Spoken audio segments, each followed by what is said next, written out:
Once upon a time, in a quiet corner of the world, there was a narrow cobblestone street where people rarely walked. At the end of that street stood a little shop with dusty windows, brass handles, and a faded sign above the door that read, "Inside, clocks of all kinds lined the walls, grandfather clocks with carved wooden frames, and even a cuckoo clock shaped like a castle." But there was something strange about the shop. Every clock had stopped. There was no ticking, no talking, only silence. The shop was owned by an old man named Mr. Thorne, whose hands trembled slightly from years of winding, fixing, and listening to clocks. He had long white eyebrows, a voice like parchment, and a heart full of stories he rarely told. One rainy afternoon, the bell above the shop door chimed, and a little boy stepped inside. He had messy brown hair, curious eyes, and quiet footsteps. His name was Lucas, and he didn't speak.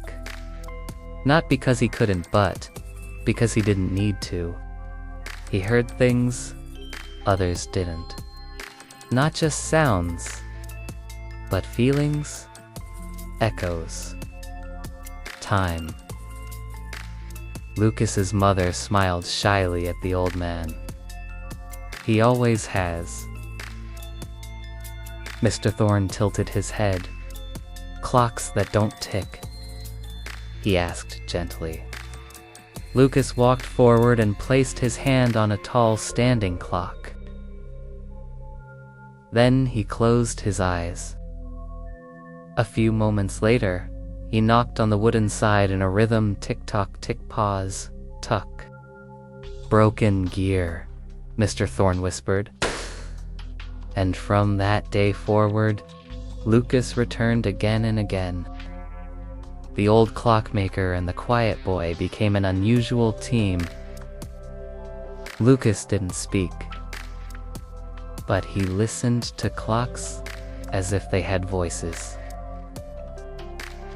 He'd press his ear to the wood, close his eyes, and sometimes just when he did, the clocks slowly returned to life.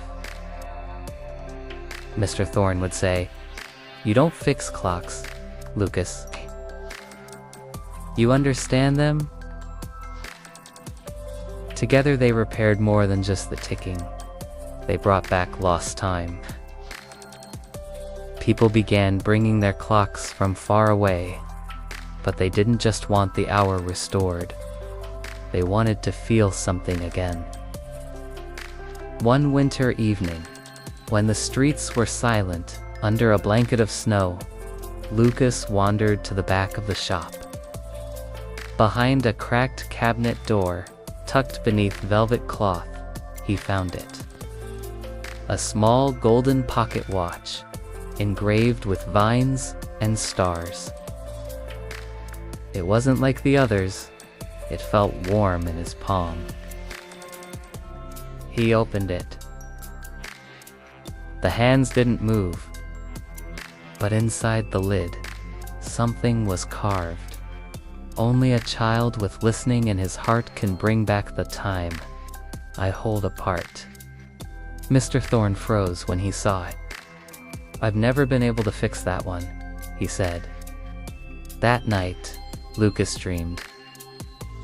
He saw the inside of the watch, but there were no gears.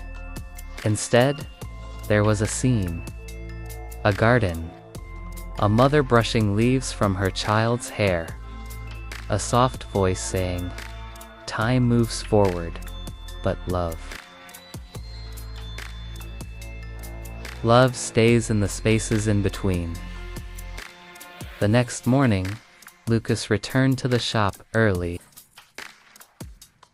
He sat at the workbench and held the pocket watch close to his heart.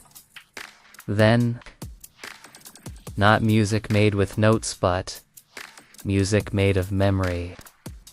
Laughter, footsteps on wooden floors, the creak of an old rocking chair, and the whisper of bedtime stories. Mr. Thorne sat beside him in silence. He wiped his eyes.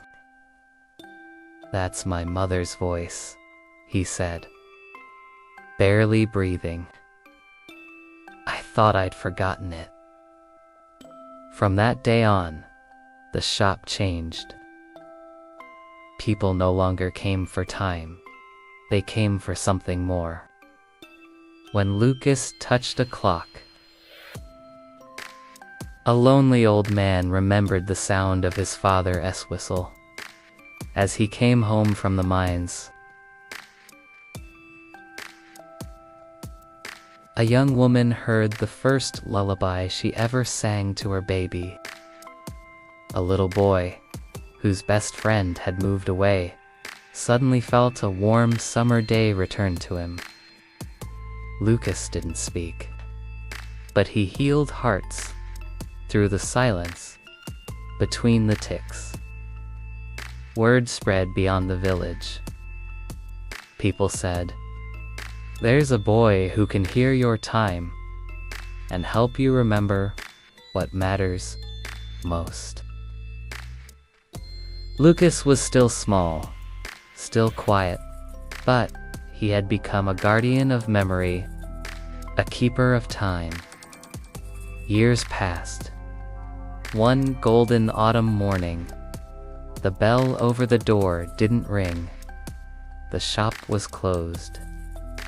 The clocks still ticked softly, but Lucas was gone.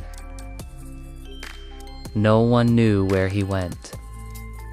But on the dusty front window, someone had etched in fine gold paint, "Here worked a boy who could hear time." He never spoke, but he told everything. And inside, on the workbench, the golden pocket watch still glowed gently. It ticked in a rhythm that was no longer broken. Tick-tock. Memory, heart, love, time. Some children are born to speak loudly, others are born to listen quietly. But a few, very few, are born to hear time itself. So now, close your eyes, dear child. Listen to the hush around you. Maybe, if you're very still, you'll hear your own special clock ticking softly in your heart. Hold your memories close, and sleep well tonight. Sweet dreams, little listener.